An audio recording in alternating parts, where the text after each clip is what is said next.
All right. So, more specifically, let's do.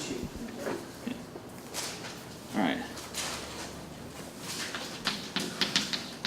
The divergence measures the rate of change with respect to time of the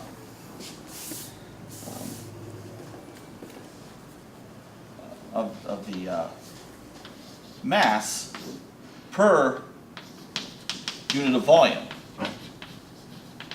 So in other words, you can think of it as the rate of change with respect to time of the density. So what that means is, if the divergence of a vector field is equal to 0, fluid is incompressible. All right, so its density is not changing at all.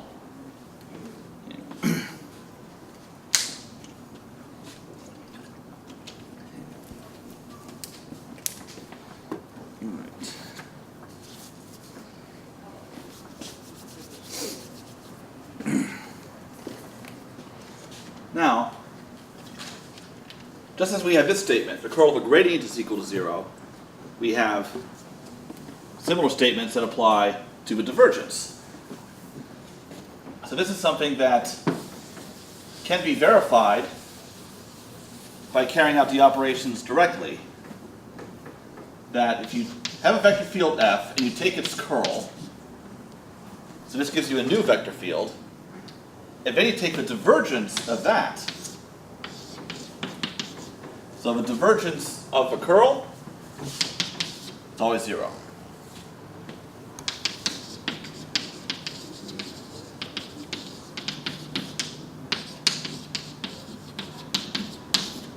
So there's certain, we see a pattern here, certain combinations of operations give you 0. So the curl of a gradient, the divergence of a curl. So of course the divergence of a curl of a gradient would also be 0. Can anyone think of a combination that we haven't looked at? We have 3 operations to consider. Divergence, curl, gradient. So we've seen 2 combinations. So, curl of gradient, that's 0. Divergence of curl, that's 0. So what's the combination that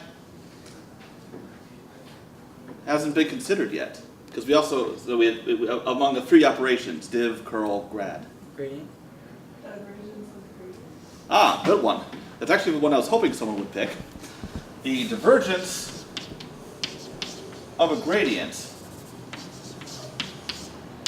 So that would be differential with respect to x, y, and z, dot product with fx, fy, fz. So that would be fxx plus fyy plus fzz. So it's just the sum of the non-mixed second partial derivatives. So there's different ways of writing this that are important to be aware of. So this is one way to write it. Okay, I should mention this too. The divergence f is often written as the gradient symbol, so upside down delta, dot f. So here we're taking the divergence of the gradient. All right.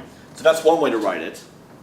Another way to write it, since we have 2 of these symbols here, it's common to write it this way, as this upside down delta squared f.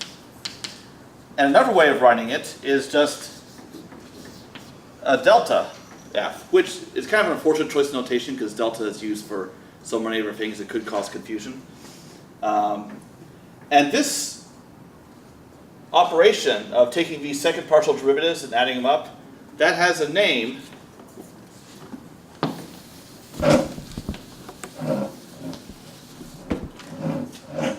It's called the Laplacian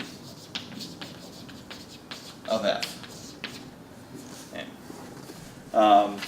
And and it's associated with Laplace's equation,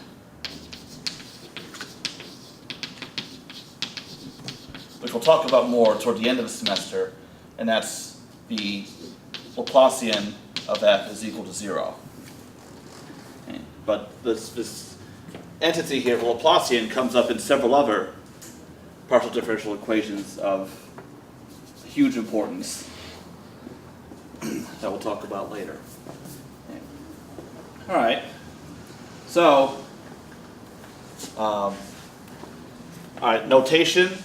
We have del dot f for the divergence, the curl. This symbol, which is often called del cross f, since it uses the cross product. Okay, so we have these combinations of interest. Curl of a gradient is 0, divergence of a curl is 0, divergence of a gradient is not 0, it's Laplacian.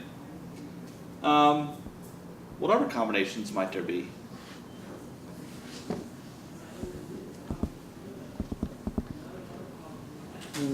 You could just, I guess, like flip-flop all those, like maybe the gradient of a curl.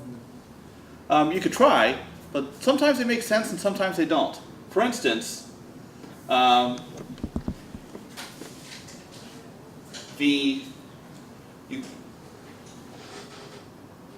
can't do the gradient of a curl. Okay. Because the gradient expects a scalar valued function, All right. and it gives you a vector. Curl expects a vector and gives you a vector. So if you try to do the gradient of a curl, curl's going to give you a vector, but gradient wants a scalar. So that combination doesn't work. Similar thing for the curl of a divergence. Divergence gives you a scalar, but curl wants a vector, so you can't put those together either. The only combination left is the gradient of a divergence, which you can do, but it's not something that ever comes up. It's not one of interest. So what you end up having is all the second partials of f distributed to certain various components of a vector field. It's not something that anyone actually uses, but if you really wanted to do it, you could. So, okay, so these are the three combinations that we really care about: curl of a gradient, divergence of curl, and a divergence of a gradient. Okay.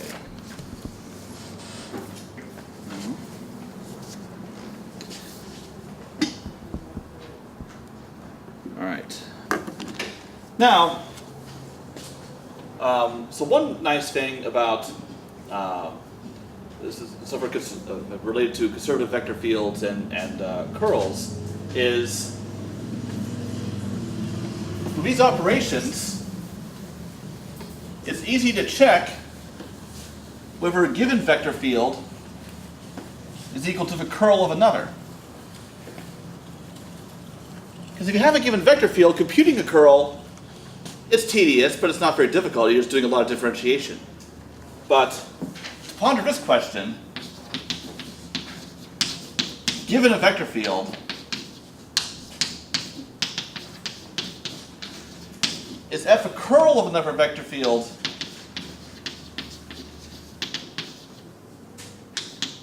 for some g?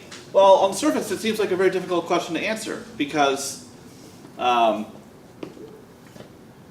try to undo the differentiation to find out how that combination of derivatives will give you f from some unknown g.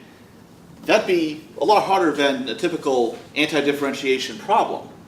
It's not something you really want to try. But fortunately, you don't have to. But if this is a case, if f is a curl of another vector field, well, you can find out by taking a divergence. So take a divergence of f, and if it really is a curl of another vector field, that would be the divergence of curl g, which should be 0. So let's consider a particular vector field. Let's suppose that f is